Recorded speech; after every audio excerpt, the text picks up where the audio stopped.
réception à l'aéroport international Maya Maya de Brazzaville de M. Charles Duchesne, directeur général de l'Agence française anti-corruption, par M.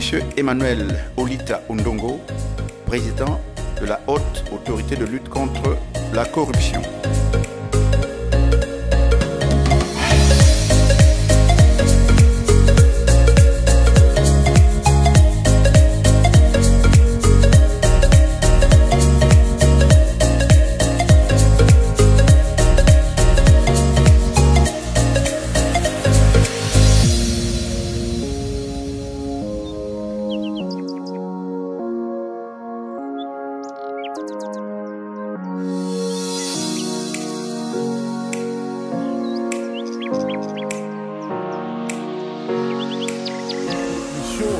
J'ai été invité donc, par mon homologue, le président Olita Ondongo, pour que nous puissions évoquer les sujets qui nous concernent l'un et l'autre, c'est-à-dire la prévention et la lutte contre la corruption.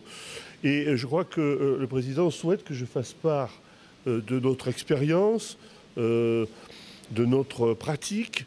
Je lui disais tout à l'heure que je n'étais pas là pour vendre quoi que ce soit, ni d'ailleurs pour acheter, parce que je n'ai pas de monnaie locale, mais simplement pour dire peut-être, non pas ce qu'il fallait faire, parce que chacun doit définir ce qu'il doit faire en fonction des particularités de l'endroit où il se trouve. Et j'imagine que même s'il y a des choses au Congo qui peuvent ressembler à ce qui existe en France et vice-versa, il y a sans doute des particularismes. Et donc il faut qu'il adapte, il faut que vous adaptiez les méthodes de prévention et de lutte à la réalité de la situation locale. Pour le reste, moi je pourrais lui dire quelle est notre expérience, ce que l'on a fait qui a marché, ce que l'on a fait qui n'a pas marché. Ça permet de gagner du temps quand on a le témoignage de quelqu'un. Mais j'insiste beaucoup là-dessus. On n'est pas là pour donner des leçons parce que la corruption est une gangrène partagée. On la trouve en Afrique évidemment, mais on la trouve aussi en Europe, on la trouve un peu partout, sous des formes qui sont peut-être différentes, mais on la trouve partout.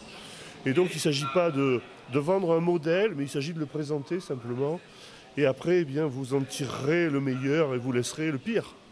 C'est le conseil que l'on peut prodiguer dans tous les pays du monde, c'est-à-dire que la première des conditions pour lutter efficacement contre la corruption, c'est d'en avoir la volonté. Il faut une volonté politique forte, sans laquelle rien ne peut se faire.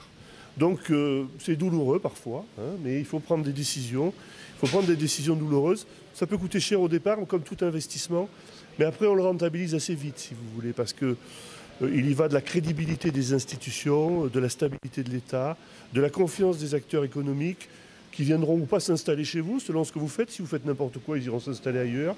Si vous faites des choses convenablement et que vous essayez si vous offrez une sécurité juridique, les entreprises viendront s'installer, viendront prospérer chez vous. Mais c'est pareil en France, c'est pareil partout, le sujet est le même.